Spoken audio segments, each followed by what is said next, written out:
Giving all praise to Yahweh, Shem, Shai, Shem, Rakakwada, Shalom to the 144,000 who rest looked out there. Shalom to all. I'll try to make this super quick. Anyway, I'm going to entitle this video, Just Because You Know You're an Israelite Doesn't Mean That You're One of the Elect. So, this is from what I'm going to do. I'm going to subscribe to him. Check out his page later. H2N, which is Hebrews to Negroes TV, aka Moses Levy, which is Ron Dalton. He had a debate of sorts with Deacon Hakar, formerly of the Sakari. And debates are a big waste of time. You know, we're not, the scriptures didn't, the Most High, Yahweh Bashem Yashai, never told us to go out and have a series of debates with different people. Pretty much, we to go to tell the people whether they hear or forbear. If they don't, you tell them that they're Israelites. It's not open to discussion. Either you accept it or you don't accept it. And it says, shake the dust off your feet. So I'm looking at I listened to about a month ago. So I clicked on this. It was already like around here. Listened to a little bit. I said, so I'm not going to listen to this madness or put my ass to sleep. And the thing about Deacon Hakar, which I don't believe he's one of the elect, because he likes that debate spirit. He goes into this extra biblical crap. But I'm not here to say who's the elect or not, because I'm worried about myself being one of the elect. Do I hope he's one of the elect? Yeah. Do I hope he gets delivered? Yeah. Why not? He's an Israelite. He's an asshole, but he's an Israelite. Anyway, so I was reading some of the comments. So I'm going to go to the comments. If a scripture comes to my mind, I'll go to it. It says, anyone who believes that 12-tribe chart, you are so off. That chart is garbage. So you got replies. Yes, it is. These camps. So my question to them, they say the 12-tribe chart is garbage. It doesn't make any sense. There's nothing in the scriptures that go into a 12-tribe chart. Well, how do they explain Ezekiel 37 verse 16 on down? When did that come to pass? These camps cut themselves by conveniently forgetting you are what your father is. That excludes the Latinos. The Latinos are Israelites. When Columbus first came over here, the people that he encountered were Israelites.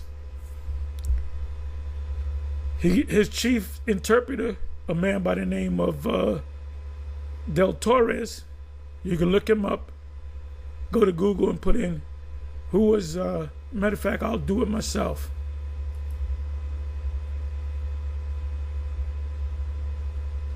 And let's see what comes up.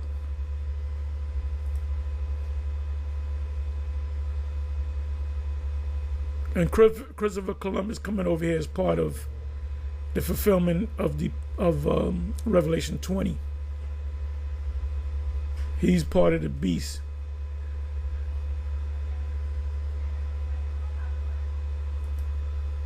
What is the name of the chief interpreter? Hold up. What is the name of the chief interpreter of Christopher Columbus?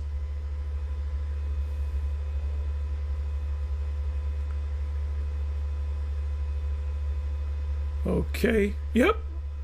Luis de Torres, the chief interpreter on Christopher Columbus' first voyage to the New World, and when he encountered the Israelites, was Luis de Torres. He was a Jewish converso who spoke Aramaic, which is basically Hebrew, Spanish, Portuguese, French, Latin, and some Arabic, Arabic goes into the family, come from the family of Hebrew and Aramaic. Columbus believed Del Torres' knowledge of Hebrew and Aramaic would be valuable in his planned interaction with Asians. Well, Asians didn't speak Hebrew or Aramaic. He said, Columbus believed Del Torres's knowledge of Hebrew and Aramaic stemmed from Hebrew, which one of the sons of Shem. Shem had 5 sons. One of them was named Aram, where you get the word Aramaic. So what language did Shem speak? Lashon Kodash, the ancient Lashon Kodash, meaning holy tongue, or the ancient tongue, or Paleo Hebrew. So all his sons are Faxad, Elam, I believe Lud was one of them. Them I haven't gone through that. There's 5 principal sons, and that's in that's found in Genesis 10. It said would be valuable in his planned interaction with Asians, but he didn't run into Asians. He ran into Israelites. Like I said, there's no record of Asians speaking Hebrew. So he said it's important for him that he knew we would be in trouble if he didn't know the Hebrew or the Aramaic. Okay, so let's come back. So when you say that, you guys teach that the black only Israelites. And I believe you guys teach that every black African is really an Israelite. So you don't subscribe to the Native American Indians and the Latinos, the indigenous people of Central and South America and North America are Israelites. So we have nothing to discuss. That chart is false. The brother that created that chart, we're talking about High Priest Ariah, said it was created to get more people in the congregation and to marry the women they claim are the northern tribe. So they don't understand. Like I said, they think that African Americans and Africans are Israelites. Ron Doughton did an excellent job on powerful message. What is Deacon even talking about? The Bible's not going to say sub-Saharan Africa. It's a relatively modern term.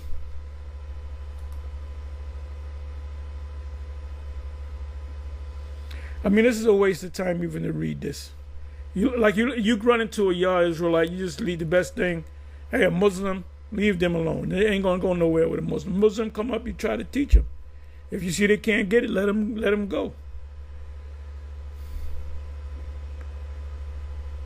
Ron Doughton is on fire. Ron Doughton is a lost soul. He just happens to know he's an Israelite. Great job to the moderator, best facts, and more facts. Let the truth be revealed. Biblical prophecy cannot be stopped. Okay, he's not a prophet. Ron Doughton is definitely not a prophet. He doesn't understand it. I don't know how deep he knows. I don't know how deep he goes into the prophecies. So I can't really say that. All praise be to the Most High, Yahuwah.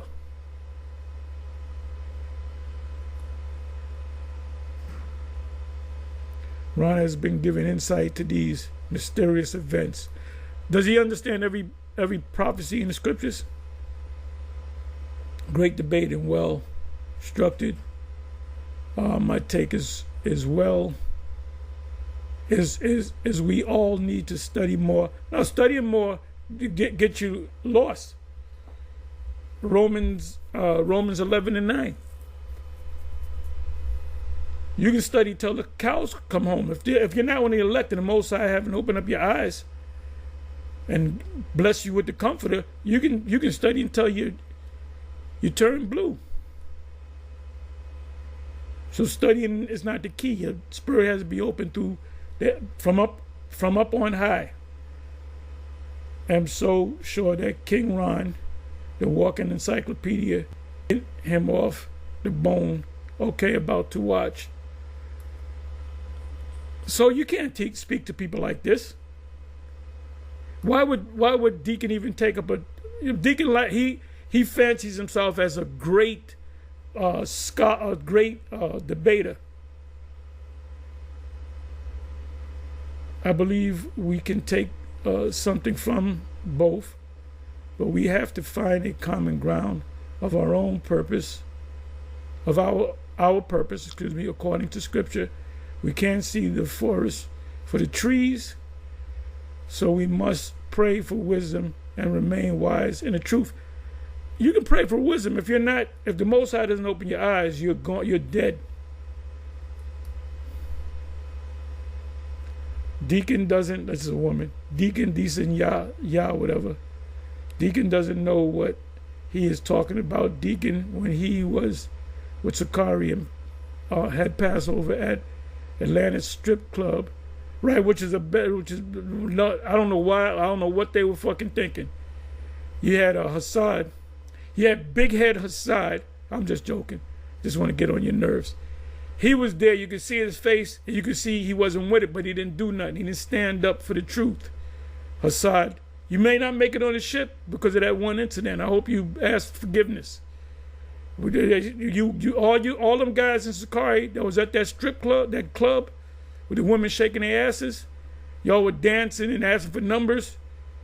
The only one in there in Sakari was, like I said, Hassad. That's like this doesn't feel right.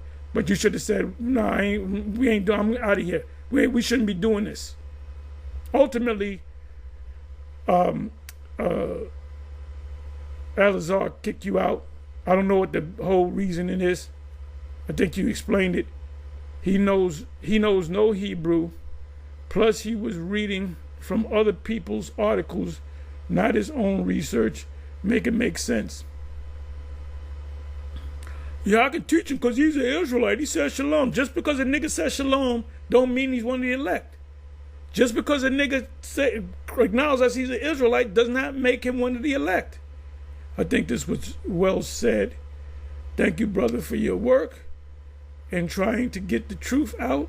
Please. I wonder what Ron Goldman's take is on the MOTB. I mean, that's part of prophecy, Revelation 13. Tell him, Brother Ron. I ain't got no hate for that brother. I might have said some negative things, but I ain't got no hate for the brother. He's still an Israelite. He's still our brother. Which Deacon talk like this all the time. He's always slow, boring talking, and not in a hurry to get to the issue. Gorilla and Hassan are favorites of mine. Ron hit many home runs. This should not be home and runs. I thought, let more come 3 hours. Went fast. Because it's entertainment with you people. Interesting. Thank you. All praise Yah. I Reba lost whatever. I guess it's I don't know. The guy with the blue cap sounds bitter and condescending. At the same time, his spirit ain't free flowing. Hey, Hassad, your spirit ain't free flowing. You know? Like Tom Petty said, I'm free falling. Inside joke. All when he speaks, not all academics were honest in their own research. Watching can't wait to come for the entertainment. Evil communication, corruptions, good manners, corrupt good manners. I'll laugh my ass off. I didn't know people actually believe Ron pseudo scholarship amazing. Hey, well he don't like Ron. Ronnie boy. Deacon cooked from beginning to end. Okay? with a foul mouth that the Most High hates. Where's that in the scripture? I hate the foul mouth. Put away cursing from your lips. Cursing ain't saying the F word. Cursing is when you put a curse on somebody. A pox on you and your ancestors. That's a curse. He really did. I really thought Ron had some soundproof, but there's a but. There's a but. I agree with Deacon. Great job. From beyond the rivers of Cush, my refined one, daughters of my scattered people, will bring me offerings. Okay, quoting the scripture. Deacon is quoting Europeans, which make his statement suspect. The Europeans wrote, they print these apocryphas and these scriptures. Let me see. Yeah, Ron Dalton is just lost. He knows he's an Israelite. That's a good thing. He's one of our brothers. He'll be in the kingdom. He'll have his head down for a while. But anyway, a beautiful tale of the destruction of the wicked. Let's listen to a little bit of this. A little bit. On the planet, I don't care who you are, what you look like, short, fat, skinny, as you may be, all go back to Noah's three sons, Shem, Ham, and Japheth. Doesn't matter what nation you identify in this times, what it's called, where you believe your ancestors go back to, what land you're in. Yep. Everybody on the planet Earth goes back to, like the apostle said, and the scriptures say, Shem, Ham, and Japheth. Boom. Okay?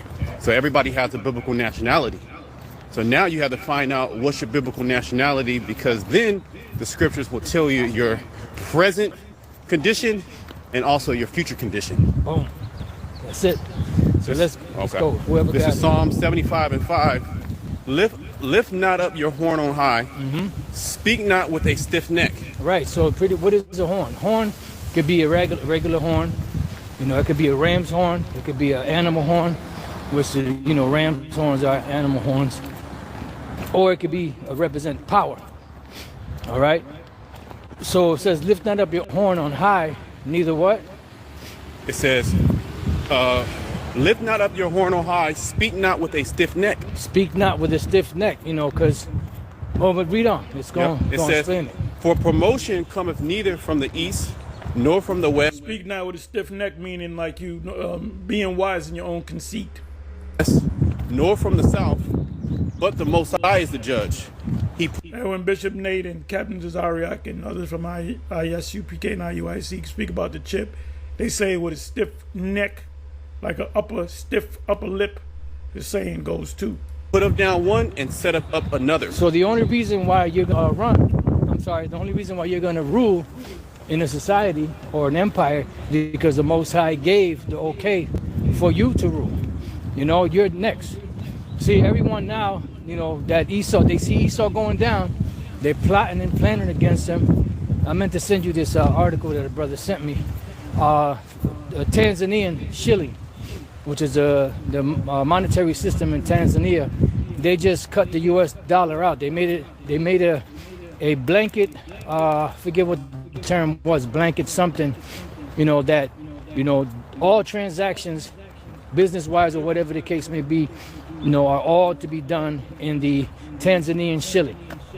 You can't. They might bring troops over there and make up this leader. He's killing his people. We got to do something about it.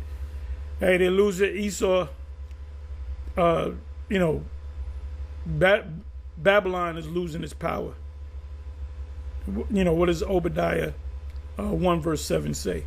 Trade, buy or sell anything in that country with any foreign currencies, just the Tanzanian shilling. So what's that? That's one step closer, to bringing everything, bringing in this digital system, that's gonna encompass the whole entire planet Earth, and what it's also doing is it's breaking up the U.S. dollar, because really, Yeah, but you know what? That's how can I say? There's really a plan behind that, because the people of the Tanzanians, they're gonna get chipped. The Ghanaians, the Ugandans, the Nigerians, the people of Sierra Leone, the what is it? You got Sierra Leone, you got Senegal, you got Kenya, you got North and South Sudan, you got the Arabic world. They're all gonna take that micro C hip. Then this system is gonna go out. Then Babylon's gonna fall. All these money systems are dropping. when you think about it, you think that these nations are really, trying to destroy the dollar, this, that, and the other. This all a ploy. They want to destroy the old system to bring in the new system. That's what it's all about. So the Lord said promotion don't come from the east or the west or the south, but the Most High is the judge. He sets up one, he takes down another. And that's the reason why empires rule. And if I say this, the elites, they want to implode this system, but they want it to be so financially fit that they can actually destroy their own companies and still be wealthy, still have all the wealth, Yeah, that's what John Todd said. So they to be able to sustain, to bring the new system online, which is the MOTB system. That's it. It says, "For the hand of the Lord there is a cup, and the wine is red. It is full of mixture, and poureth out of the same. But the dregs thereof, and all the wicked of the earth shall wring them out and drink." And that's what's going to happen at the end of the world. Because the final analogy of all the empires of the world is total destruction. The total destruction of America, which will bring all of these nations down. Matter of fact, get Luke 21. You can start at 25. The point I think is in 26.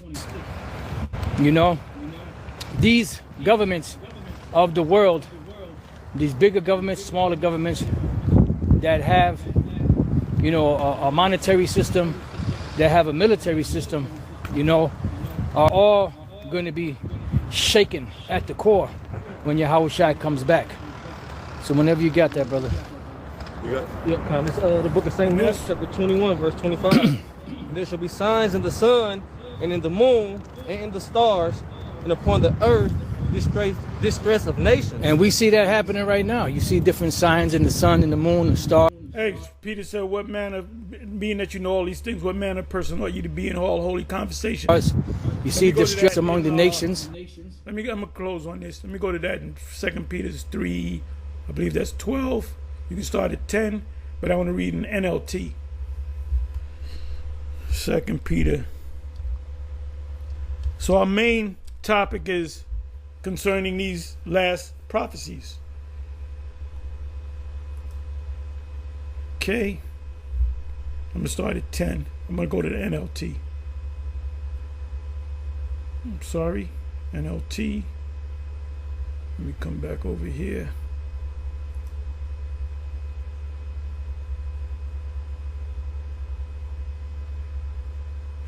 What's going on?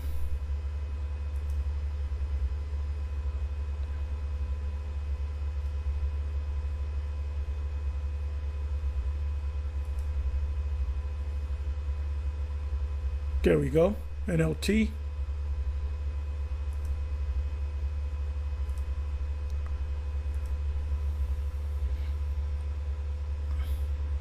Start from the 10 verses, the NLT.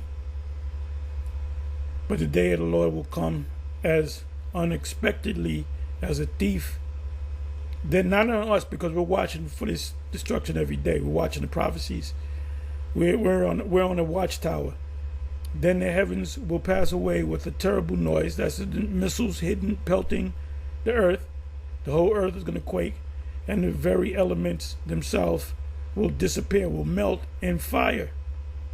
And the earth, and not talking about the whole earth, it's talking about the whole land, Isaiah 13.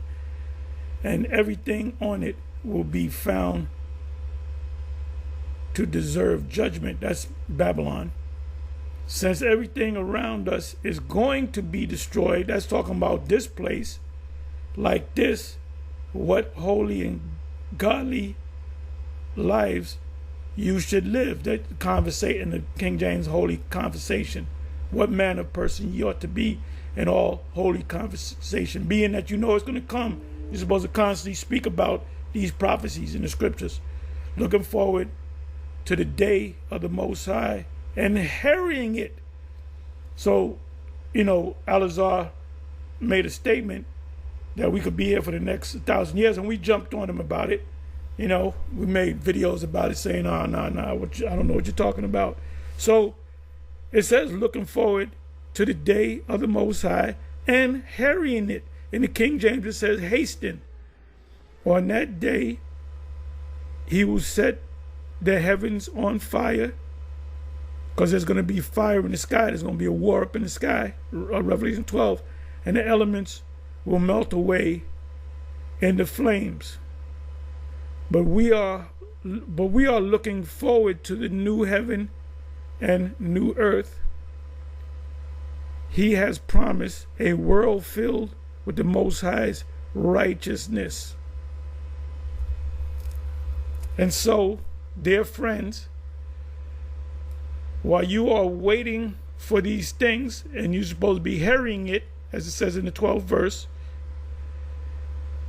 to happen, you're hurrying it, hasten it to happen. When is it going to come? It's going to come tomorrow, next week, next month. Make every effort to be found living peaceful lives that are pure and blameless in His sight. Okay? So with that, I'm going to say shalom on to the next shalom.